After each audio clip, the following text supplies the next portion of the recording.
Hi, everybody, and welcome to another segment of ZoeTV. We're so happy to be back on the air with you. Feels right, doesn't it? It does feel right, and we have a great show for you today.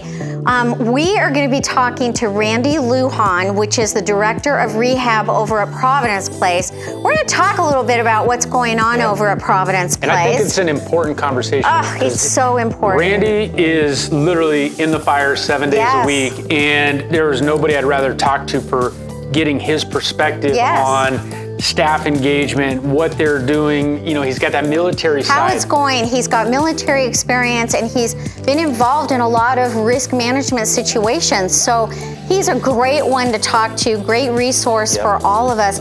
And then we also have a new segment that we started last week, and we're really excited to keep it going. And it's called our Resident of Inspiration. And so today, our Resident of Inspiration is Marlene Christians. And she has a lot to say, but she's also going to give us her Resident of Inspiration. I can't wait to hear that who it she is. wants to nominate. So we're really excited to hear about that. So stay with us, sit back, and enjoy.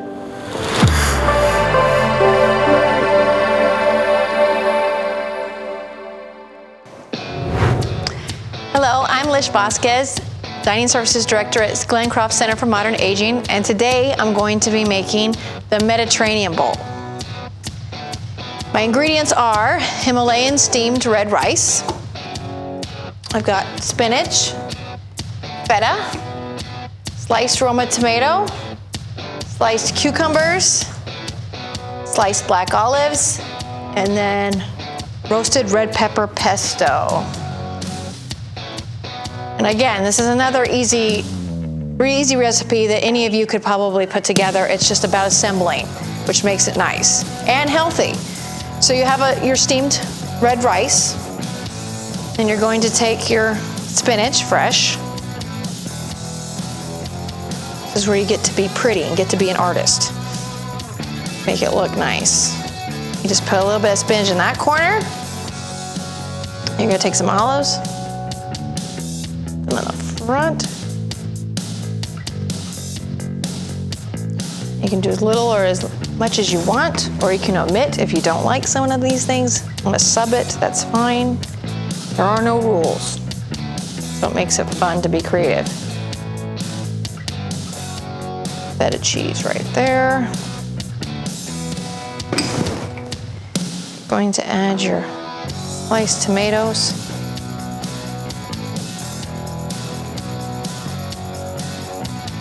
There.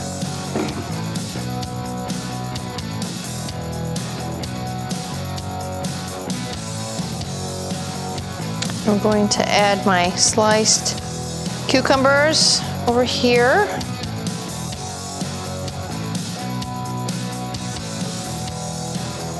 Go. Right.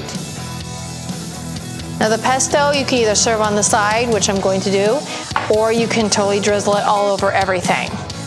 But that is your Mediterranean Power Bowl. I'm Lish Vasquez, Dining Services Director at Glencroft Center for Modern Aging, and eating healthy can taste good. Happy cooking.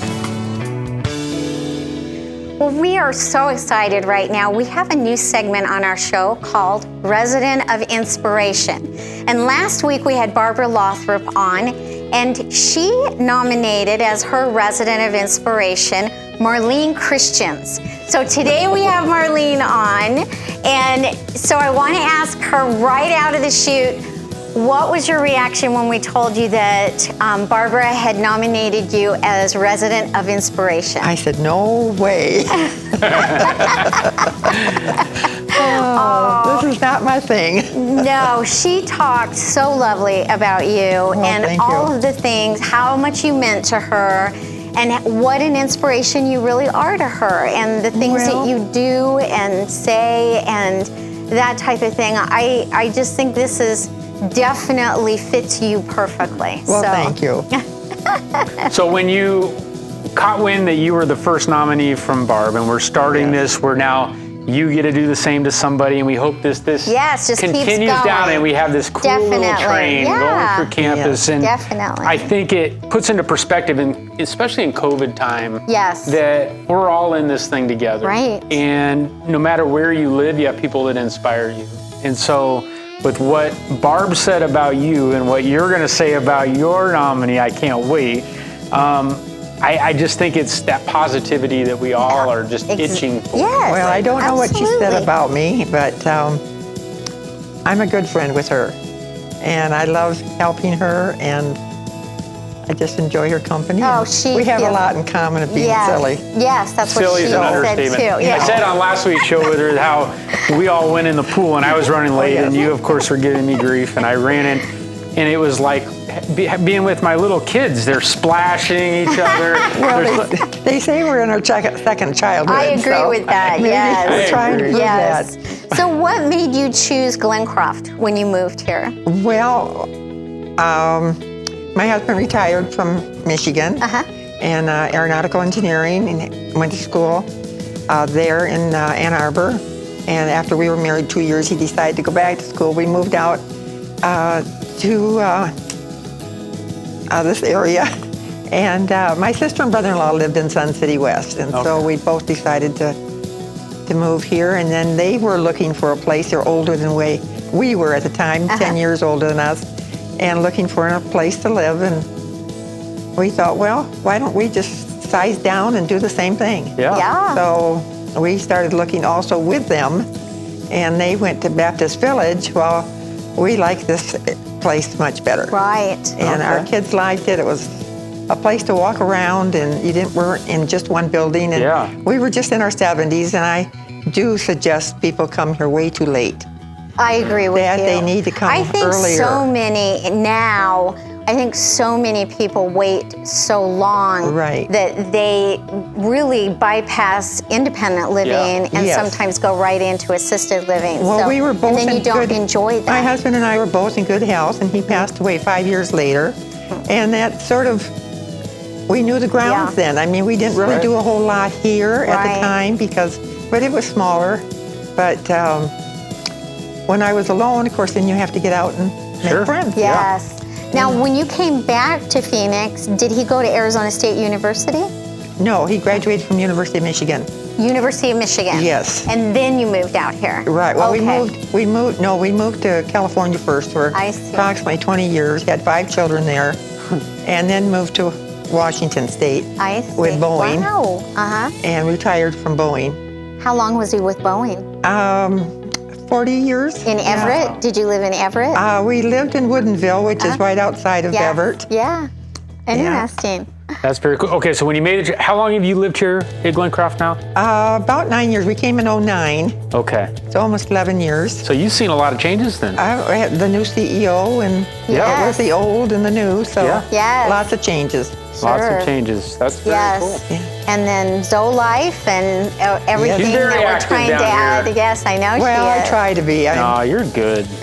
I She likes the forget. water. She's had some physical stuff like Yes, all of us, right? So sure. we're trying to Yes. navigate those waters. That's why we live here. That's why you're here. So what is That's your right. favorite part of living here? Oh, I think just all the activity, and I think Ross and them do a beautiful Oh, job. yes. Yeah. And you have certainly improved it also, I have to admit. And it keeps us going, and it just keeps us busy. Well, that's the whole goal, Keeps right? people healthier longer. Yeah, So that's the entire goal. And we want you guys to all have options, because some of this might not appeal to everybody, but they love the games, or vice versa. Right. Or you can just pick and choose your day how you want it to look. Right. And that's well, the when goal. I retired, they told me I could never retire because I wouldn't be able to not work.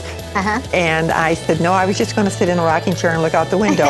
And I'm a long ways from doing that. I was just not going your to say, day. that does not fit you at all. It doesn't. No. So, and I sort of nominated Ruth. Well, that's what we want to get to, Well, though. so wait, drum roll. We want to drum moment of roll truth. and ask you who your resident of inspiration is. Well, that's Ruth Smith. She moved in, and she's just a really neat lady. She says it the way it is. In fact, if I tell a story, she'll say, that's more than I need to know. And I'll say, okay, Marlene. cut it off. And we never really get offended with each other. We just have a lot of fun. Oh, that's wonderful. How long has Ruth been here? I think probably around 5 years. Oh, okay. Yeah. And she goes up to Pine Top. And Ruth's a great in golfer. the summertime. Oh, nice. Yeah, she Oh, good. I really missed her when she goes up there. The last few years she's gone up, and I feel like I lost somebody, but oh, sure. we encourage each other. We got each other going here and to the so exercise important. class, and yeah, it's super cool. Their chemistry is really cool. I just love to watch that. the dynamics. Yeah. she has the stories, and she's extremely ambitious. She does a lot of sewing. She loves to sew, and she's made around 200 bibs for the Sarah's Place. And now Wonderful. she's making the mask for the marketplace. Oh, nice. And they run out Monday, Wednesday, and Friday, and she makes more. Oh, good. Well, we're excited to have Ruth on the show. Yep, so now We're it's gonna be have her Ruth turn. come. Yes. Yes, I hope so. Yes. So we got for you to present to her Okay. a very nice certificate, and we got her a little ZoeLife mug, and you guys some little dining coupon vouchers so that you guys can thank you. go That's- enjoy your time together once all this COVID. Yes. That's for you. Okay, That's thank you. for you. Yes. Okay. And the mug is for her. And then we'll give Ruth hers next week. That's right. Yes. Okay. Thank you for being on the show, Marlene. You're welcome. You are an inspiration to everybody. Absolutely. Well, she's very inspiring to me, so with her ambition. She's 8 years older than I am, and Oh, good. she still has a lot more going. She pushes me. Oh. I push her, I try to. Yeah, she's fantastic. Thank you. You guys You're are good welcome. Yeah, friends. very good. Thank you. We are so lucky today to be joined by Randy Lujan, who's been on our show before. That's right. Our director of rehab over at Providence Place and for the campus Yeah. down the road, right? Yes. So Randy, thank you for being here. Thanks for having me. I know you are slammed. Yeah. I come in the morning, his car is here. When I leave, his car is I know, here. I don't me think too. you ever leave this place. And our residents should be very thankful. 'cause Absolutely. Randy's yeah. team is amazing, and we wanted to bring him on to shed light on what is it like doing work in that building right now, and kind of perspective of, man, I'm in the fire, and here's what's going, and I think that's super important at this time. Right, I do too.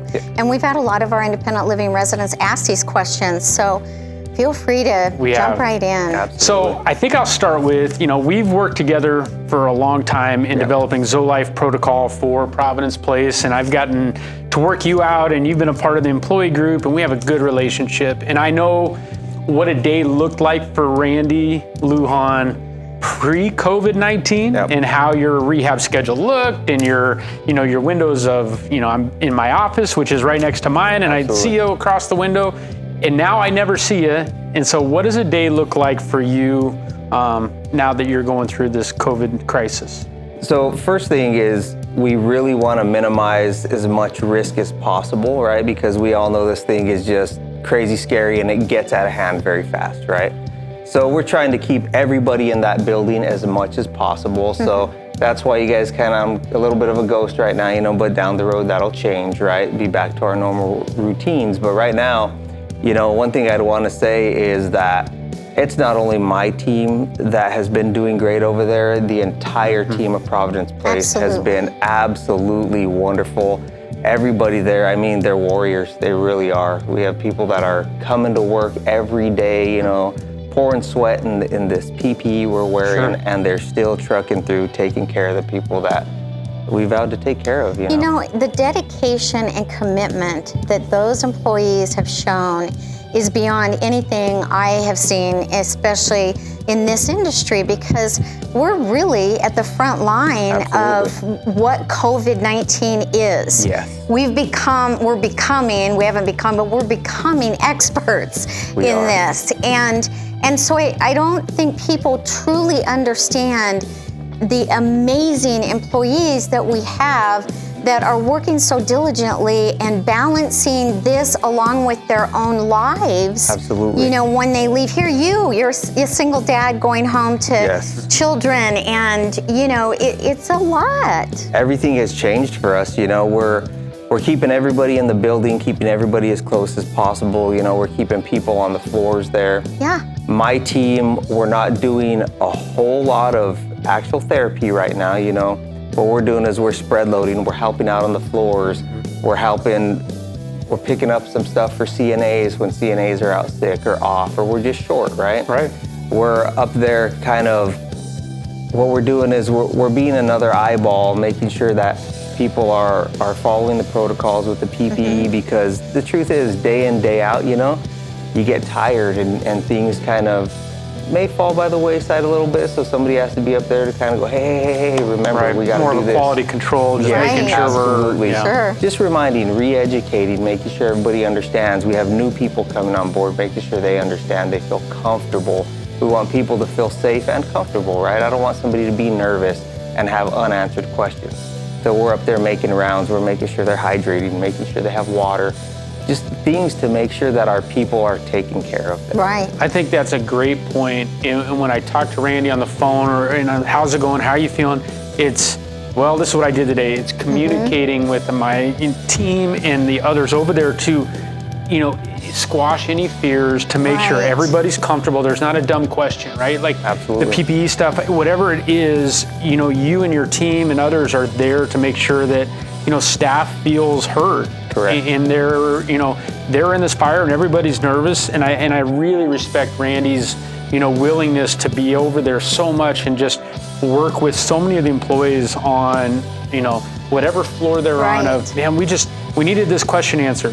Thank goodness you're here. Yeah. And I've heard that a lot from the staff. Well, you have a lot of military experience too, and so you've really been through a lot of crisis management situations, Absolutely. risk management type of situations. So you're a great resource for going through something like this and being able to kind of give suggestions and that type of thing on what we need to be doing, because none of us have a book on this for this particular virus. Absolutely. So. You know, and it was great. It kind of reinvigorated me. It felt real good to be able to bring some of that stuff to light, you know, bring some of that background that you normally would not use here on the civilian side, right? Some of that stuff is stored away. It's never gone, but it's just stored away, and now I was able to bring it out and really share it and utilize it, and it makes you feel like you're really making a difference, you know? The things that I learned, you know, 20 years ago in the Marine Corps, they're going, someday you're gonna use this stuff and you're not even gonna realize it, and boom, here we are, right? Yeah. Here we are, and I'm sure there's tons of other veterans out there utilizing their skills, and I'm just glad to be here and be a part of it. And that's kind of weird to say, right? But I'm an all-in type of guy, right? I want to be in the fire, and it's good to be here and stand shoulder to shoulder with the rest of these guys that are just really trying. I think we are, you know, you hear the politicians talk about it, but it's the silent enemy. We're in a war with this, right? And what we were talking about going into the show was, it's not a Glencroft versus COVID-19 situation where it's, you know, us fighting this thing. It's everybody. It's the world. It's the world fighting this. Absolutely. And I think that is such good perspective from a military guy is, you know, we should be coming together and figuring out a best strategy of how to do this. And media on all levels, from a national to local, when they're sensationalizing and they're attacking industries or going at certain parts of it without saying, okay, let's step back. How can we help you? How can we do it? What's your thoughts on that?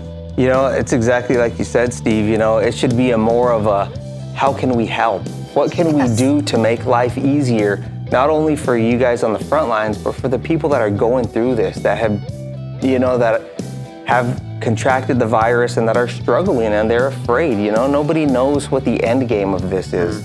It's new to everybody. So I think we should be receiving more support than negativity, right? A lot of the stuff you hear on the media is negative, negative, negative. But what we feel inside Providence Place is that we're just going to come together and be one big positive unit regardless of what's going on around us. Right? And that's all you can do. I mean, you know, how great of a world would it be if we actually had the support of the media behind us rather than picking on, you know, tiny little insignificant things that in the big scheme of things really aren't, you know, something that we're focusing on right now. We're trying to keep everybody safe and healthy to the very, very best of our ability. And that's right. And I just commend you guys over there. I think it's amazing what you all have accomplished we're going to look back on this someday, and it's going to be unbelievable to us that we came through this type of a crisis. It really is. So I agree. I think a lot of, and that kind of leads to at least my next question of best practices for Providence Place, for rehab, for activities. What, in your perspective of how the residents' life has obviously been altered with dining services in the building and activities and social gatherings, everything has kind of gone 180 over there. Absolutely. What are some of the best practices that you've seen implemented you think will stick around for a while? Or what are some of the changes that you say, man, that was a great call, we're going to keep doing that? Yeah. One of the things that I really like that I've seen Gary do over there with activities is the hallway bingo, right? Yes. We have people they're pretty much confined to their rooms for the most part, right? We want everybody to stay safe, obviously, so we're keeping them as restricted as we can without making them feel like they're imprisoned, right? So Gary comes through and he lines them up at their doorways and he does hallway bingo, and it's fantastic and they love it. And people are smiling and laughing and having a good time, right? Isn't that great? We have therapy staff, which we're always hearing from people, how come I'm not getting therapy? How come I'm not getting therapy, you know? Not understanding the different side of it, the insurance side of it, and things like that. But when we have therapy staff on the floor going, hey, we're gonna get you up and take you for a walk today. You know, just touching on people, especially when we have people that were really involved in the ZoeLife program over there in Providence Place. They're going, hey, what can we do? So we're getting them moving. We're getting them walking in the hallways, you know, as much as we can. Spending some one-on-one time with people that usually don't get it, you know, and this is something that we just want to carry on. We want to make sure that everybody feels important and everybody is getting what they need to make it through this, you know? And sometimes just taking a walk down the hallway and having a conversation with somebody is enough to make your week. That's right. And I think using, at least talking to Gary a little bit about his perspective of using technology and some of the FaceTime things and way that they're engaging families outside that hadn't reached out to a family member in a long time, but this has been that bridge. Absolutely. It's like, man, it's something that we had wanted to do for a while, was implement some kind of a strategy to connect, and it just kind of unfortunately forced our hand to do a lot of the things we had talked about, but now we never want to let that go. Like that's part of, I think, coming out of this, what it'll be fun to keep a hold of. And that is one thing that's absolutely fantastic. We have residents over there that have families that live in another state, and all they've got to do is talk to them on the phone for the last 10 years, right? And when you get them up on FaceTime and they're face-to-face, seeing grandchildren, you know, grandnieces and nephews, family they haven't seen in many years, they're getting an eye on them, and the connection that this is creating, you know, like I said, we got to pull the positive out of this. And some of the connections, you see the TV commercials going, I've talked to a friend face-to-face through the computer, you know, that I haven't seen in 15 years. I think that's fantastic. Right? And I agree. That's happening for our residents, and there's nothing better than seeing a smile on their face, especially during a time like this, a time of uncertainty. You know, one of the things that I think we are going to pull out of this as we look back on it is the isolation and the inability to have touches from your family and your friends and the interaction and things like that, and what added to their condition in that regard, because that's what helps everybody. You know, that's what helps everybody get better. So your team is over there doing that every day, adding extra touches and reaching out to residents and filling in where family can't fill in. And I think that's so important right now. It amazing. is, for sure. Randy, thank you so much for joining us today. You are awesome, and we're so supportive of everything that you guys are doing over there. So thank you for being on the show. Amazing job, man. Thank you for having us, and thank you for the support from campus. Absolutely. We appreciate it and we love it. What a show! right? This was good. This was really good. But this is what we need. Yes. We need perspective. We need from somebody. positive. We need perspective. Yes. We need to lift each other up and support each Preach, other. Millie. Yeah. let me get up on my soapbox. But it's true, and I think that Randy, I say this to anybody that will listen, Randy holds a lot of hats over there. Yes, And he he's does. a willingness to jump into any fire that Right. presents him just to get the job Yes. done. And I love just listening to his perspective on, I'm a military, and it's fun Right. to pull that side of me back out Yes. in this environment. Well, I think and that's then super talking about what the therapists are doing during the day, because they're not seeing, rehab patients, but they're out on the floor going around and talking to That's right. the residents and getting them up and walking them and giving them that, extra touch that they can't have from their families and I'll friends. tell you, that's not lip service either. No. Randy will reach out to me via text, email, late at night and be like, you should have seen what I got to do Right. today. I got to talk to this resident who I could tell was down, and Right. I had the ability to lift him up with a 5-minute conversation, Yes. and that made that resident's week. Absolutely. Right? Yes, So I think, absolutely. I think that building between the media and some of the stuff that's painted that, Yes. to hear what's really happening in there, and the Right. way that, the team around Randy and Stan and Christy and That's everybody right. that's an integral part of that is all hands on deck. All hands on let's deck. think outside the box, Yes. and let's do what we can do to make our residents thrive. And you know what, you guys, any of you that have friends over at Providence Place, if you know some of the residents over there, send them a note.